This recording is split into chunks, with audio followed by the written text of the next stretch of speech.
Hello, welcome back to my channel. आप सबको लग रहा होगा इतने ठंड में स्वेटर वगैरह पहन के मैं कहाँ जा रही हूँ। तो हम लोग जा रहे थे कोलकाता। मेरा कोई पर्सनल काम की वजह से हम लोग जा रहे थे, क्योंकि हम सबको तो पता ही है कोलकाता मतलब सिटी ऑफ जॉय। तो सोचा क्यों ना 2 दिन रुक के कोलकाता घूम ही लिया जाए। तो let's begin this exciting journey with me.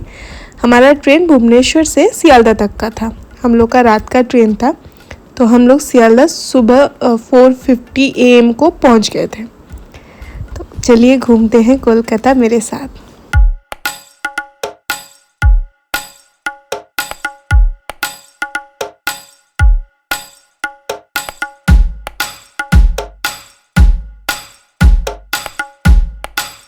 Train journey से रात भर थकने के बाद मैं एक चाय पी। लेकिन नहीं, मैं झूठ बोल रही हूँ, चाय मुझे चाहिए। उसके लिए मेरे को डांट भी पड़ता है बहुत, लेकिन चाय इज़ मस्ट। हमने वहाँ से एक लोकल कार हायर किया और वहाँ से हम लोग अपनी मंजिल की ओर चल पड़े।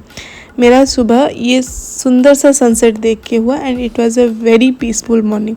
हम लोग एक्चुअली गंगा सागर जा रहे थे, तो सियालदह से गंगा सागर जाने के रास्ते में ही ये शॉप आता है।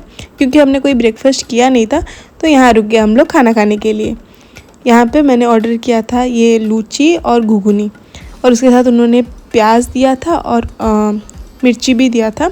इसका प्राइस 40 रुपीज़ पर प्लेट है। यहाँ पे आपको ब्रेड बटर भी मिल जाएगा और साथ में मूढ़ी और घुघनी भी मिल जाएगा। खाना खाने के बाद ये पहुँच गए हम लोग जेटी घाट। वहाँ पे हमें पहुँचते पहुँचते कुछ 11 बज गया था। ये मैं गुआवा खा रही थी। यहाँ पे भीड़ भी बहुत लग गया था जब हम लोग पहुँचे थे। तो अगर आप कार से नहीं जाना चाहते, क्योंकि कार का जो हमें प्राइस था वो हमें 8,000 पड़ा। सियालदह से वो हमें यहाँ पे गंगा सागर तक ला के छोड़ दिए। यहाँ से हम लोग क्रॉस करके वो आइलैंड पूरा, उसको सागर आइलैंड बोलते हैं, वहाँ पे हम लोग पूरा घूमेंगे। घूमने के बाद वापस से वो हमें लेके सियालदह छोड़ देंगे। तो टोटल प्राइस 8,000 रुपीज़ था। लेकिन अगर आप ये ट्रिप को बजट फ्रेंडली करना चाहेंगे तो आप ट्रेन से भी जा सकते हो। ट्रेन से जाने के लिए आप काकद्वीप का टिकट ले लीजिए। काकद्वीप पहुंचने के बाद आप रिक्शा में बैठकर जेटी घाट जा सकते हैं, जो कि 20 रुपीज़ पर पर्सन है। ये वो वेसल है जहाँ पे हम लोग बैठ के क्रॉस करेंगे। बैठ के नहीं, खड़े होकर एक्चुअली क्रॉस करेंगे। इसका जो प्राइस है वो 10 रुपीज़ पर पर्सन है। और एक भी बोट जैसा जाता है जो 100 से 150 लोगों का कैपेसिटी है, और उसका प्राइस जो है वो 9 रुपीज़ पर पर्सन है। अगर इसका टाइमिंग जो वेसल जाता है क्रॉस करता है उसका टाइमिंग जानना है आपको, तो उसके लिए एक ऐप आता है जिसका नाम है गंगा सागर ऐप। उसको आप डाउनलोड कीजिए और नेक्स्ट डे का भी टाइमिंग आपको पता चल जाएगा। इसको क्रॉस करने के लिए हमें टोटल 40 से 45 मिनट्स लगता है।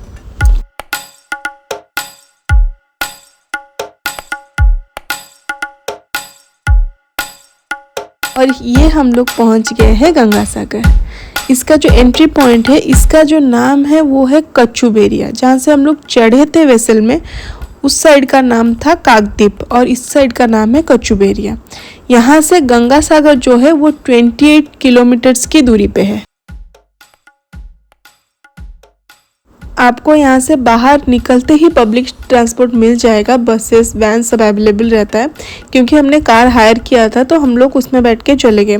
अगर आप पिकअप वैन से जाएंगे तो प्राइस 700 रुपीज़ वन साइड का है और शेयरिंग में 50 रुपीज़ पर पर्सन है।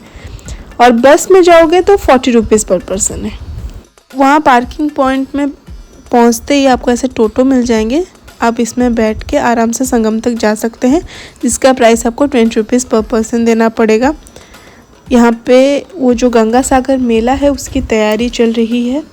ये मकर संक्रांति के दिन मेला लगता है, जो कि भारत का दूसरा सबसे बड़ा मेला भी कहा जाता है। आपको यहाँ उस मेले के टाइम बहुत ही भीड़ मिलेगी। गंगा सागर के जस्ट बाहर ही ये सब आप सामान आपको देखने को मिल जाएगा। ये शंख के सामान है, बहुत सुंदर सुंदर सामान है और बहुत रीज़नेबल प्राइस है। ये रहा गंगा सागर। गंगा जी सागर में लीन हुए और इतने सुंदर लग रहे थे, एकदम मोती जैसा चमकता है वैसा चमक रहा था पानी। बहुत शांति लगा मुझे यहाँ पे। वहाँ से बाहर निकलते एक नारियल वाला था, तो वहाँ से हमने नारियल पानी पिया जो कि बहुत मीठा था। इसका प्राइस 50 रुपीज़ था और इनके पास 40 रुपीज़ वाला भी था। सागर आइलैंड का दूसरा अट्रैक्शन है कपिल मुनि जी का आश्रम। इसे मंदिर भी कहा जाता है। दिन भर खुला रहता है और शाम को ठीक 7:30 बजे बहुत सुंदर आरती होती है। इसके अंदर फोटोग्राफी अलाउड नहीं था। कपिल मुनि जी के आश्रम के ठीक सामने ही कपिल मुनि सरोवर है और इसका जो पानी था वो एकदम ठंडा था। मैंने वहाँ पे पैर भी अपने डुबाए थे। और ये रहे माँ गंगा।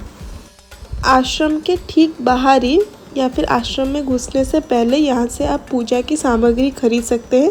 ऐसे यहाँ पे 6 गेट्स हैं और यहाँ पे जब साइक्लोन वगैरह आता है तो यहाँ इसके अंदर सारे लोग आके आश्रय भी लेते हैं। यहाँ पे आपको बहुत सुंदर सुंदर सामान मिल जाएगा। शॉपिंग करने के लिए अच्छा खासा जगह है। और ये पूरा बाहर का आश्रम है और यहाँ का जो आर्किटेक्चर है वो भी बहुत अच्छा है।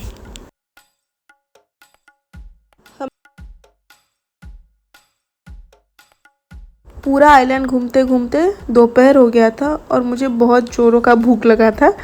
तो मैं यहाँ एक होटल में रुकी और यहाँ पे मैंने चिकन मंगाया था। फ़िश भी था, शायद 150 रुपीज़ पर प्लेट था पूरा आइटम्स का। और उसके बाद हम लोग पहुँच के कचूबेरी जेटी पे, वहाँ से बैठ के हम लोग उस पार जाएंगे।